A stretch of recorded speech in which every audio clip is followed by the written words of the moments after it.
किसी ने क्या खूब कहा है, अभ्यास में जितना पसीना बहाओगे जंग के मैदान में उतना कम ही खून बहेगा।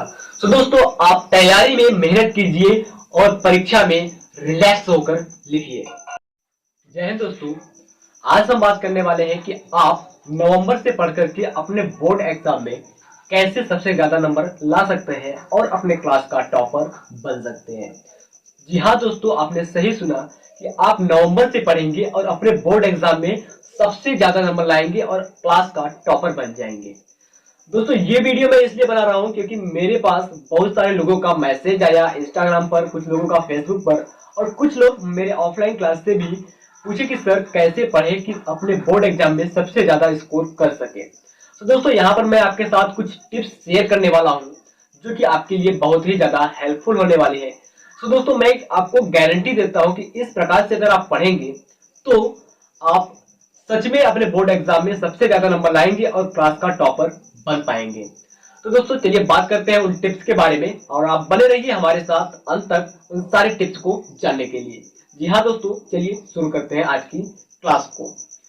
तो दोस्तों अगर हम आपके क्लास की बात करें, अगर आप क्लास 10th के स्टूडेंट हैं और क्लास 10th के स्टूडेंट हैं तो आपका कंफर्म है कि बोर्ड एग्जाम होगा।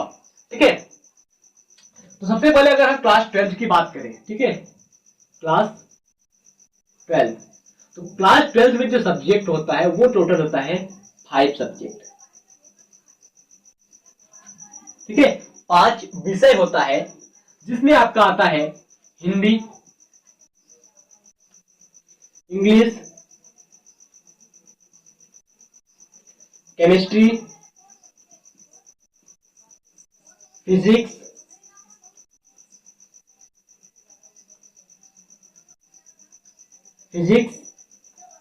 और उसके बाद लास्ट में आता है आपका बायोलॉजी। और जो कोई बच्चा इंटरेस्ट रखता है मैथ में तो वो अपने बायोलॉजी की जगह मैथ लेता है। कितने सब्जेक्ट हुए यहाँ पर काउंट कर लेते हैं, 1 2 3 4 5 सब्जेक्ट हो गए। अगर हम वहीं पर बात करें क्लास 10th के लिए यानी कि कक्षा 10वीं के लिए बात करें तो लिख लेते हैं क्लास 10th। तो यहाँ पर जो सब्जेक्ट होता है वो होता है 6 सब्जेक्ट। ठीक है, 6 सब्जेक्ट होता है। वो 6 सब्जेक्ट कौन कौन सा है चलिए उसको भी हम जान लेते हैं। तो अगर हम 6 सब्जेक्ट की बात करें तो इसमें भी आता है हिंदी, इंग्लिश,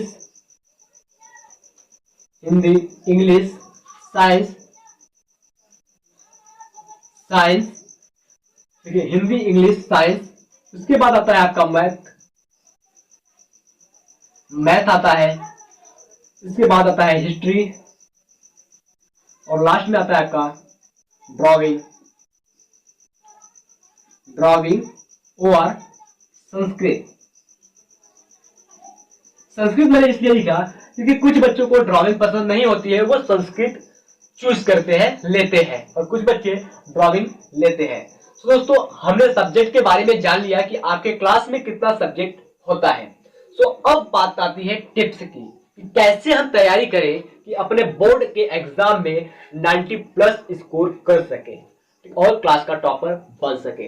तो दोस्तों यहाँ पर मैं आपको ज्यादा नहीं केवल 3 टिप्स बताने वाला हूं जिससे आप अपने बोर्ड के एग्जाम में अच्छे से तैयारी करके और अच्छे से नंबर को पास कर सकते हैं। तो दोस्तों टिप नंबर 1, तो यहां पर लिख लेता हूं मैं फर्स्ट टिप। तो पहला टिप्स जो है दोस्तों वो है कि आपको पर सब्जेक्ट 1 घंटे देना है। पर सब्जेक्ट 1 घंटे देना है सेल्फ स्टडी के लिए। अगर आप क्लास 12th के स्टूडेंट हैं तो वहां पर आपके 5 सब्जेक्ट है तो कम से कम 5 घंटे आपको पढ़ना पड़ेगा। पर सब्जेक्ट 1 घंटे, यानी कि क्लास 12th के स्टूडेंट हैं तो वहां पर आपको 5 घंटे देना पड़ेगा कम से कम। इससे कम नहीं होना चाहिए, ज्यादा हो जाएगा तो चलेगा। फिर उसके बाद अगर बात कर ले क्लास 10th के स्टूडेंट हैं तो आपको वहां पर देना होगा 1 घंटे। इसके लिए भी पर सब्जेक्ट तो यहाँ पर हो जाएगा 6 into 1 = 6 हावर। ठीक है, तो ये तो रही कम से कम आपको इतना पढ़ना होगा। अगर आप नहीं पढ़ते हैं तो आपका कुछ नहीं होने वाला है। किसी ने क्या खूब कहा है, अभ्यास में जितना पसीना बहाओगे जंग के मैदान में उतना कम ही खून बहेगा। तो दोस्तों आप तैयारी में मेहनत कीजिए और परीक्षा में रिलैक्स होकर लिखिए।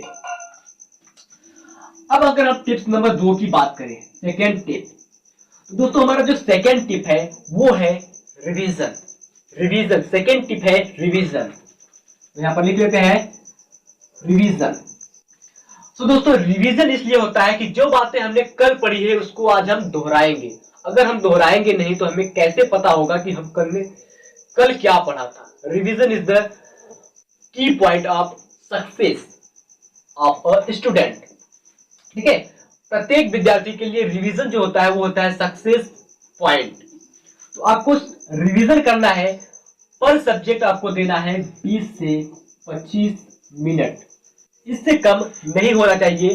भले ही इससे ज्यादा हो जाएगा तो अच्छी बात रहेगी।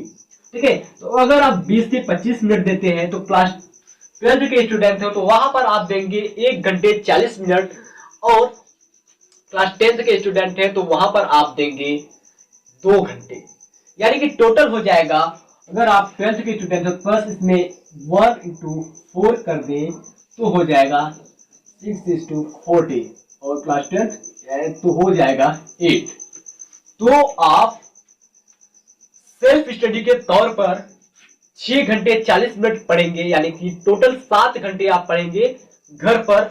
वो टाइम आपको अपने हिसाब से फिक्स होगा कि कौन सा बच्चा रात में पढ़ सकता है, कौन सा बच्चा सुबह में पढ़ सकता है, कौन सा बच्चा दिन में पढ़ सकता है। वो आपको अपने ऊपर डिपेंड करता है कि आप किस टाइम पर खाली पाते हैं और किस टाइम पर पढ़ाई पर ज्यादा फोकस कर सकते हैं। इसके लिए मैं कुछ नहीं कर सकता, लेकिन मेरा मानना है कि रात के समय बहुत ही शांत मौसम होता है, वहां पर आप पढ़ सकते हैं अच्छे से।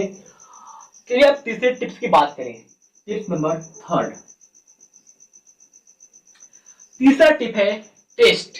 तीसरा टिप है टेस्ट। जी हाँ दोस्तों, test. Test is the power. Test is the power. Test power है। कैसे? हमने आपको बताया 1 हफ्ते का, ये जितना हमने बताया 5 घंटे कंटिन्यू सेल्फ स्टडी, उसके बाद 20 से 25 मिनट कंटिन्यू आपको रिवीजन करना है। ये आपको 1 हफ्ते में करना है। आपके हफ्ते में 7 दिन होते हैं, जिसमें एक दिन संडे भी आता है। उस संडे के दिन आपको करना है टेस्ट। अब टेस्ट कैसे करेंगे मैं आपको बता देता हूं। आपने हफ्ते के 7 दिनों में से हम संडे को निकाल देते हो, 6 दिन बचता है। तो 6 दिनों में जितना आपने पढ़ा है, 6 दिनों में जितना आपने पढ़ा है, आपको लेना है एक आंसर या फिर क्वेश्चन बैंक। वहां से आपको क्वेश्चन को सिलेक्ट करना है कि कितना हमने 6 दिनों में पढ़ा है।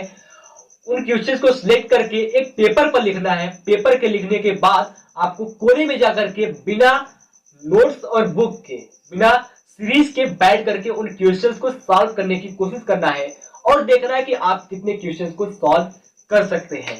जी हाँ दोस्तों, याद रहे कि आप नकल मारने की कोशिश ना करें। अगर नकल मारते हैं तो आपका ही नुकसान होगा इसमें। तो मेरा कहना है कि आप नकल ना मारें, बिना देखे लिखे। अगर नहीं आता है गलत ही लिखे, बाद में जाकर के चेक कीजिए कि कितना हमारा सही है कितना गलत है। जो क्वेश्चन गलत है उसको फिर से पढ़िए, फिर से पढ़िए, कितनी बार पढ़िए कि वो आपको याद हो जाए। कोई भी पूछे तो आप सपने में भी बताओ कि हाँ इस क्वेश्चन का आंसर ये होगा। तो दोस्तों एक टिप मैं आपको और बताना चाहूंगा, जो सबसे बढ़िया टिप है, ये कोई नहीं बताएगा। तो मैं यहाँ पर बताऊंगा कैसे आप सबसे ज्यादा क्वेश्चंस को याद कर सकते हैं। देखिए, अगर आप हिंदी पढ़ते हैं तो हिंदी में भी ऑब्जेक्टिव क्वेश्चन आता है और सब्जेक्टिव क्वेश्चन आता है। इंग्लिश पढ़ते हैं तो इंग्लिश में भी 2-4 ऑब्जेक्टिव क्वेश्चन आ जाता है, उसके बाद सब्जेक्टिव क्वेश्चन आता है। केमिस्ट्री में भी वही हाल है, फिजिक्स में भी वही हाल है, बायोलॉजी और मैथ्स में भी वही हाल है। तो आप क्या करेंगे, डेली के हर सब्जेक्ट से 5 ऑब्जेक्टिव याद करेंगे। ठीक है, 5 ऑब्जेक्टिव क्वेश्चन याद करेंगे तो हो जाएगा 5। और आपके पास जो टाइम है नवंबर से लेकर के एग्जाम की तैयारी करने की, तो जो आपका एग्जाम होता है वो होता है मार्च में। तो यहाँ पर इसके बीच में जो टाइम है वो 4 महीने है, यानी कि 151 दिन, 151 दिन है। तो यहाँ पर डेली के अगर आप 5 ऑब्जेक्टिव क्वेश्चन याद करते हैं तो यहाँ पर अगर हम 5 का मल्टीप्लाई कर दें 151 में तो कितना हो जाएगा, 5:1, 5 1 हो जाएगा, 5 5 25, 5 5 हो जाएगा 5 5 + 2 इंटू इसका 2 हो जाएगा 7। तो यहां पर आप याद कर लेंगे 755 क्वेश्चन, 755 क्वेश्चन ऑब्जेक्टिव आप याद कर लेंगे।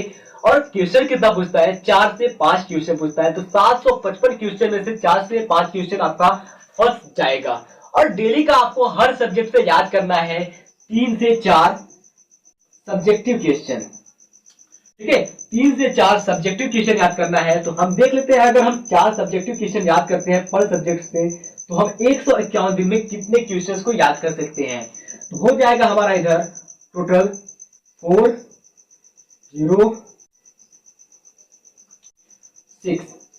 604 सब्जेक्टिव क्वेश्चन हम याद कर लेंगे। तो टोटल दोस्तों हमने यहाँ पर 755 ऑब्जेक्टिव क्वेश्चन और 604 सब्जेक्टिव क्वेश्चंस को याद किया। और दोस्तों आपके एग्जाम में क्वेश्चन कितना पूछता है, 10 से 15 क्वेश्चन पूछता है। याद करते हैं तो आपका काम बन जाएगा और आप अपने एग्जाम में अच्छे से स्कोर कर सकते हैं। दोस्तों वीडियो कैसा लगा और जानकारी कैसी लगी आप जरूर कमेंट बॉक्स में बताइए, ताकि मैं आपके लिए इससे भी अच्छा तरीका ढूंढकर ला सकूं। तो दोस्तों मिलते हैं आपसे नेक्स्ट वीडियो में, तब तक के लिए जय हिंद, वंदे मातरम।